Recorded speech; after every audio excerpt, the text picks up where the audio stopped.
just like that, we're back. We're back. So, this is the second video for the expansion packs to the Republic. We just finished opening up the Guardians of the Republic. We are now going to open up Anakin Skywalker's Delta 7 Ethos Spirit and the ARC 170 Starfighter, which is my favorite ship. Yes, it is. One of the things I have always played, ever since I played this game, is the ARC 170. Now, everybody's telling me to stop playing the ARC 170s because they're just horrible. Nobody can do anything with them. I never listened. Never listened. I lost all the time. But sometimes I managed to pull some things out. I got really good at flying them. And then the ARC 170, when they released 2.0, came into a medium base, which I thought was interesting and actually was a great addition. I really like the medium bases. But the thing about this ship is we finally have a generic card. Yeah. So one of the things we always complained about was the fact that we did not have a generic. And it's on a medium base, which I like. We did not have a generic. No. ARC 170 card, which drove me up the wall because you're sitting there, you're like, for Pete's sake, like, why is this one of the only ships in the game that has no generic pilots? And because you could do so much if it was just a generic pilot. You know, like they have great hull. They have they're got good attack. Well, they got a decent dial. Their dial was half decent. Yeah, okay. The whites are all blue, and that's just straight and two softs. So the ARC 170, which everybody knows what it looks like already. Yeah. But they changed it. So how did they change it? With the old ARC 170, which you have one here. Yeah.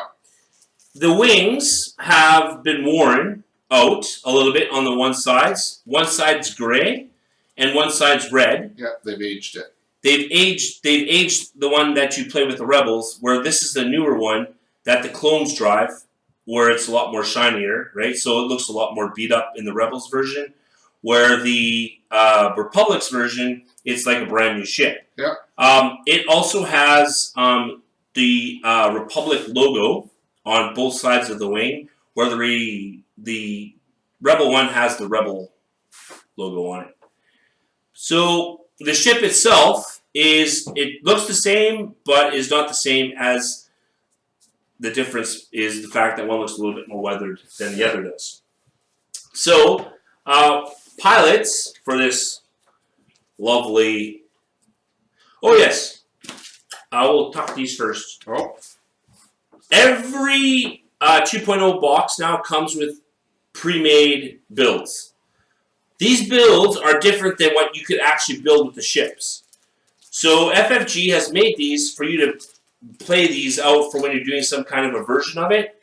So make sure that when you're doing it, you keep these around and use them because there's some pretty cool stuff that you can use where, like, things that you can't normally put on the ships because of point restrictions actually are allowed to go on when you're playing this kind of pre-arc build. So keep those. Don't throw them away. They're fun. And there are tournaments that happen where people say bring these as builds. So, the one thing I want to talk about first is this fantastic card right here. And what card is that? The PS2 pilot, the 104 Battalion pilot. 104th Battalion pilot. It's a PS2 pilot skill. It's got no abilities, nothing like that. It's generic. It has all the abilities that the arcs normally have, which is the red barrel roll. It has its front and rear arc. It has the 1 agility, the 6 hull, and the 3 shields. They have the PS2. They also have a PS3, which is a Squad 7 veteran. You know what? I'm so happy that they came up with it. But here's the problem. Okay?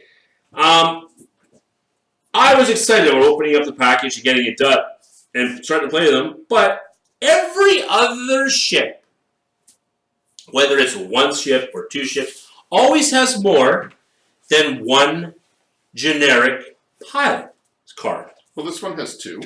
No, not at the same pilot skill. So what FFG did is they added one of the 104th Battalion card in there and one of the 7th veteran card in there. So technically, if you want to run 3 or 4 arcs, you have to buy 3 or 4 arcs. So, no offense, hey, I get it. You're trying to make, trying to dabble a little bit. But these ships in themselves are $40 $40 each. So, for me to be able to fly what I want to fly, which is 4, the good thing is I already have 2 of the arcs, and the dials are the same with the Rebel one compared to this one. The only difference is I don't have the generic cards. So if I want to fly 4 of them, I've got to talk to my crew guys, and if any of them have bought an arc, they'll borrow me one of the cards until I get around to buying more of them. So technically speaking, by the time I'm finished finally getting the 4 arcs that I want, I'm going to have 6 arcs, 2 for the Republic, or 4 for the Republic, and 2 for the Rebels, and all because of one card. Do you have any idea? That's $160. Hey, I have a lot of idea because in this faction, the only thing I want is the arcs. I'm not interested in anything else in this faction. I'm not spending $160. I mean, I have a build with the number 2 pilot here where I want to run 4 of them, set them up with that target guy so they shoot out of the front. Veteran gun? Yeah, so they shoot out of the front and the back ass of them, and set them up so that they can do double target locks. And that's all I want. 4 of them set up that way. Veteran turret and double target locks and 4 of these guys on the board.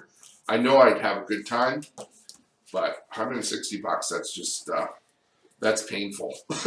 And it really is painful. Like, honestly, it really comes to a point where you look at it, you're like, come on, seriously? Like, you finally came out with it, but now you just make it even harder. I mean, for us scum players, they came out with the mining ties. Awesome little ship. I'd like to do a swarm of them. There are, 7, 8 of them in a swarm? $27 each. Yeah, $20, $30 each. Not going to happen. And that's where I said in the last video, they bumped all the pricing up $10. So really, that's another $80 I need to spend, plus the taxes on top of that, just to have what I would have had in 1.0. Yeah. Where I would have gone out and bought the 8 ships, but with the, with that extra increase, not buying them. So I probably will end up sucking it up and paying for it, them, yes. because they are my favorite ship. Yeah. But I'll be honest with you, I'm overly not impressed with the fact that I have to spend $160 on 4 ships, especially the fact that I already have 2 of them. So, so you're halfway there. So I'm halfway there. So with that being said, the pilots. So Oddball is also who was in the Torrent fighter. He was in Torrent fighter. He's also in the ARC 170. And his ability is the same one as it was in the other one. It hasn't changed. What I have noticed with 2.0 is if they put the same pilot but in a different ship, the pilot's ability goes with that pilot. So it just moves to the same pilot but in a different ship.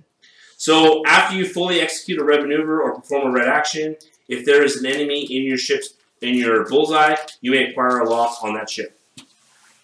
One of the top cards that everybody keeps talking about in the ARC 170 is Wolf. This has had a lot of conversation. He actually has an energy on his card that allows you to spend an energy because you need it for his ability. So he has that on, and it's non-rechargeable. But the abilities on his card says differently. So while you perform a primary front attack, you may spend 1 energy to re-roll 1 attack dice. So he spends his 1 energy he gets to re-roll his attack dice 1. Okay? So it's kind of like Predator, right? While you perform a primary rear attack, you may recover 1 energy and to roll 1 additional attack dice. So you recover his energy, which then allows you out of the rear arc, which only allows you to fire with 2 dice. Now you get 3 dice out of his back arc. So now you're firing 3 dice out of his back arc, 3 dice out of the front arc with his ability. But also being able to recharge his energy so you can use it consistently for the same thing. Great pilot. He is definitely going to be a pilot when I want to go name pilots that I'll be putting into my loadouts. Just that ability alone is great. Being able to re-roll a dice, for me, fantastic. Being able to add an extra dice, for me, fantastic, because I have bad luck with dice.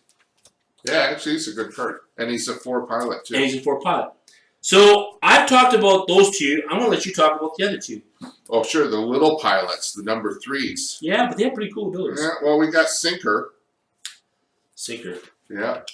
Sink him. He's sinking. Let's see. While a friendly ship at range 1 to 2 in your forward or rear arc performs an attack, it may re-roll 1 attack die.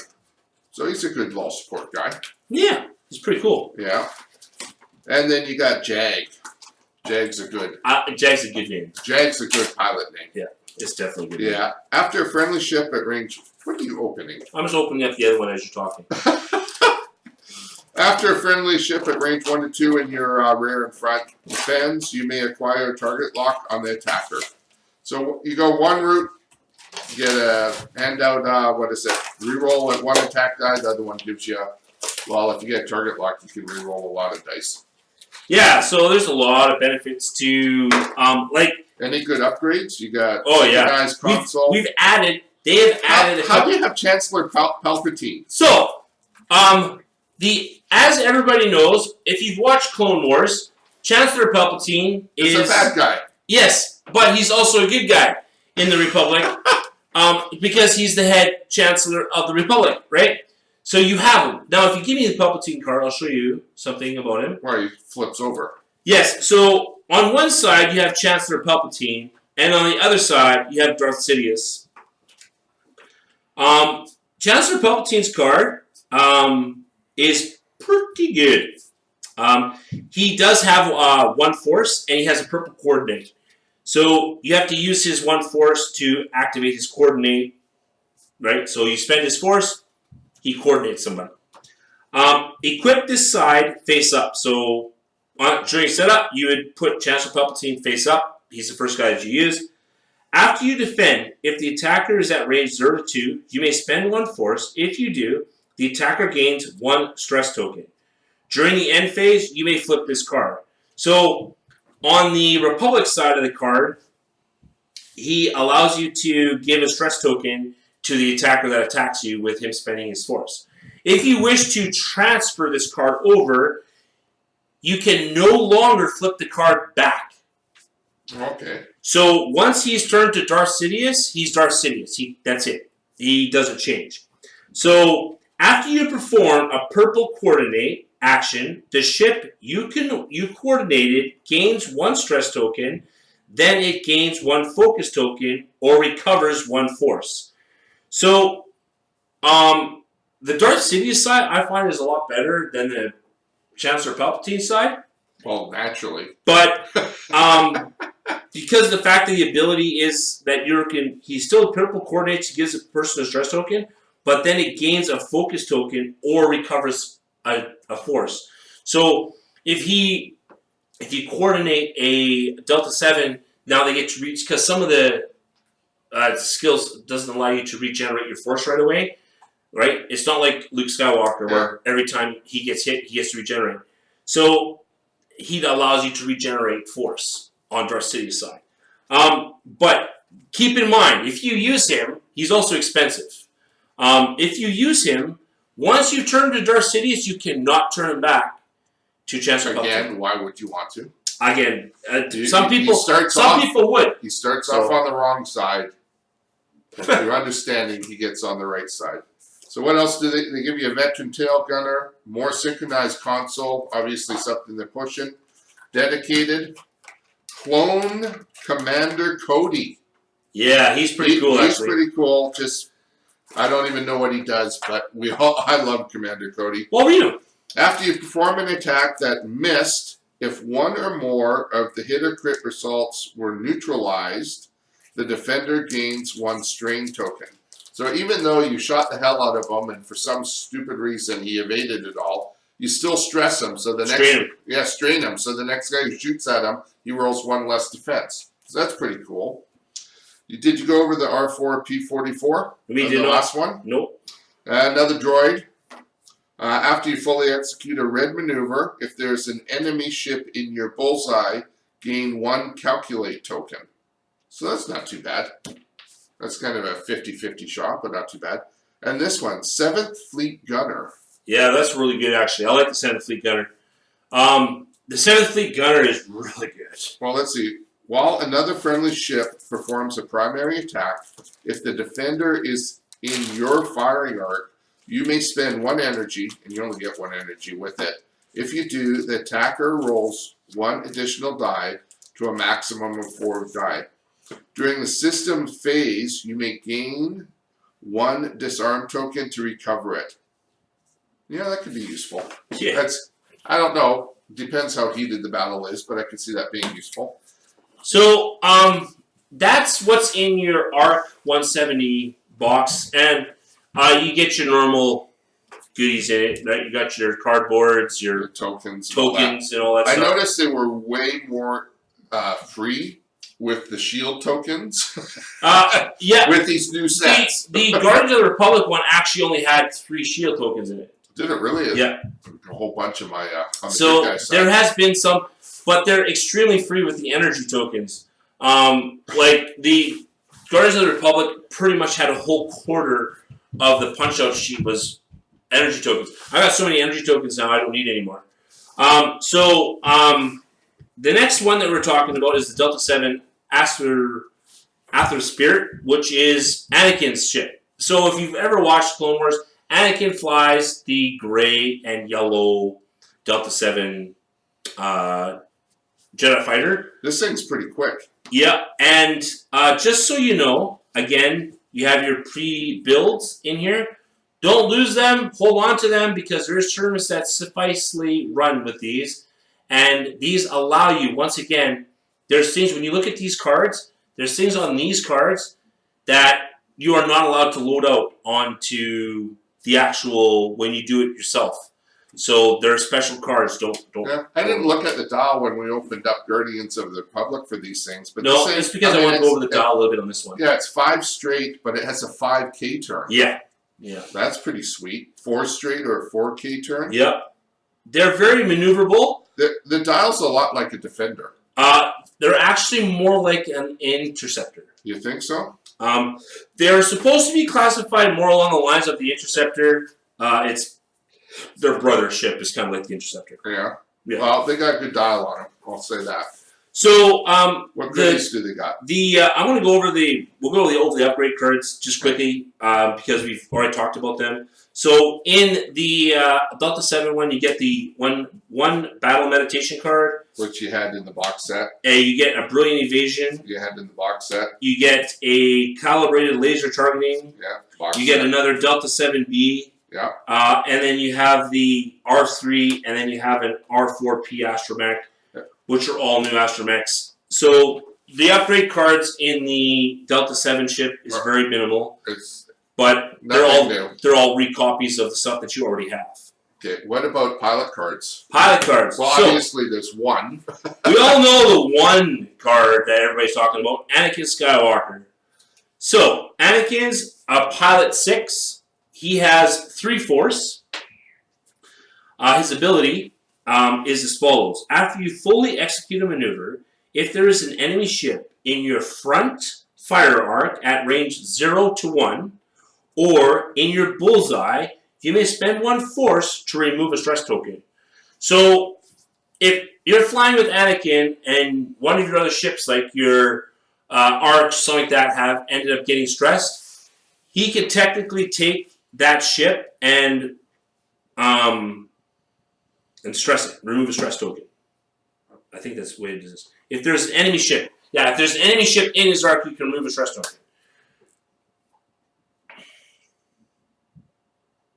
If I read that right. He removes a stress token. Anyways, it's a pretty sweet ability to be able to. He's got a way to lose the stress. Yeah, he's got a way to lose stress. So he gets it. Yeah. He removes stress. Jedi Knight is the generic that was in the kit, right? Correct. What about these three? Are they new? Well, so Osanu is Tanu is there. Okay. Ahsoka Tano. Snips is the only place you can get Snips is in this with Anakin. So Anakin and Snips are the only ones. Luminara and her sidekick or her Barisofi. Yeah, her Padawan. These are the only places you can get these Jedis. They're not in the large Republic kit. So you want to buy... You want to at least buy one of the Delta 7's expansion packs to be able to get all of the Jedis that are available. Ahsoka Tano, who is a ship that everybody's talking about. Yeah.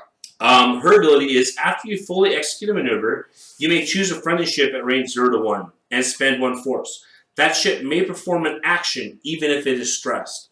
So that's useful. She could technically say, okay, I'm going to spend my force, do your action if you stress them. So like if you did a K turn with your arc, you can remove that arc stress so he can do something else next turn and get his action, but still gets an action. So it's pretty cool.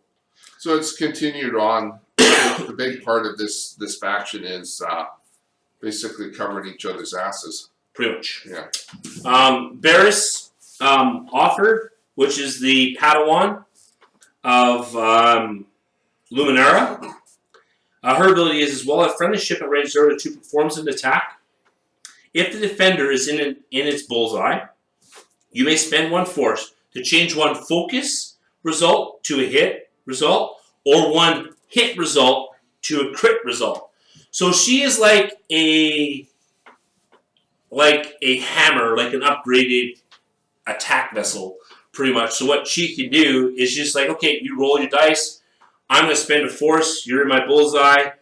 I'm going to say I'm going to change that focus to a hit, and if it's like a focus and 3 whatever, or I can change my hits to a crit, which then if it automatically penetrates into the person's thing, you get a critical. So she can be very dangerous if played correctly. I played her once. I found that she was... the one thing I thought that she was lacking was the fact that she only has 1 force, so it becomes very, very hard when you use it. Yeah. I mean, because she only has the 1, but she's a Padawan, so you can't expect to do a lot with that, right? The one that I really actually like flying, I haven't flown Anakin yet, but I flew Luminara, and I really liked her ability and how it worked. It's pretty much the same thing as Barriss, but it's on the defense. So it says, while a friendly ship at range 0 to 2 defends, if it is not in the attacker's bullseye. So like, for instance, if this ship was in defense mode, and it's in its arc, but it's not in the bullseye of this ship, she could take her ability, and I could spend a force. If I do, I could change one of the crit results to a hit, or she could change a hit result to a focus. So as he rolls, the attacker rolls, I can say, okay, I'm going to spend a force from Luminara. You're not in my bullseye. I'm going to change that critical hit to a hit. So now you're just taking a hit card instead of taking a crit. Yeah, so she's a defensive pilot, and I think that, to be honest with you, if you were to actually fly, I would actually be flying both Luminara and Barriss together. I think that's probably what the main purpose is. That's probably what the goal is, have them as a team. So that the 2 of them can bounce off of each other. That's the same thing with Anakin and Snips. So I'm pretty sure that once Anakin helps Snips out, Snips helps Anakin out. So, but that is your Delta 7 pack that we've opened. And again, the cardboard that comes in, you get the normal cardboard and the dials, and you get your target locks and all that stuff that's get added to it. But that is the box opening of the Republic. Yeah. Once again, I'm extremely excited to be playing these ships and this faction. I think it's right up my alley. A lot of the stuff that is actually sufficient with this faction is probably what suits my playstyle. Yeah. So, what do you think of the Republic? Well, I think they're cool. I mean, I obviously went in the opposite direction because that's just the way I work. But I think if I see this faction across the table, you guys seriously look at what they put together because it's got lots of tricks, which is pretty common with Resistance, Rebels, and these dudes. That's just kind of the way these things flow. Teamwork and tricks. Yeah, so I guess the only thing that you ever wanted to fly to this was the ARCs. Yeah, so the ARC 170s. That's all I'm interested in. So, question is, are you actually going to buy any of them? That's the question. over time, probably. So, but thanks for like I said, I'm extremely excited about this faction. I'm looking forward to playing more and more of it as time carries on, and getting used to it and having the new ships. I'm looking forward to the Wave 4 that's coming out because they're adding the Naboo fighter to it. So yeah, that should be fun. Well, we should have a battle. When we're finished doing all these openings, we got to film a battle. You put together a build, I'll put together a build. Yeah, and then two new factions. Yeah, and then people can have a good laugh watching us try to defeat each other with it. Yeah, I'm totally on. Yeah, that's actually a good idea. That's a good idea. So there you go. Anyways, thanks for watching. Thanks for watching and thanks for listening. Yeah, this one's a little bit shorter than the last one. Yeah, we got Servants of Strife coming up. Now we get into the toys I like to play with. Yeah, and he'll be doing all the talking as I'll be doing a lot of the listening. So I don't know about that. I don't know that you. Well, I don't know much about the Separatist one, so we'll see. We'll see. Anyways, on to the next video. You guys, take care. Have a good night.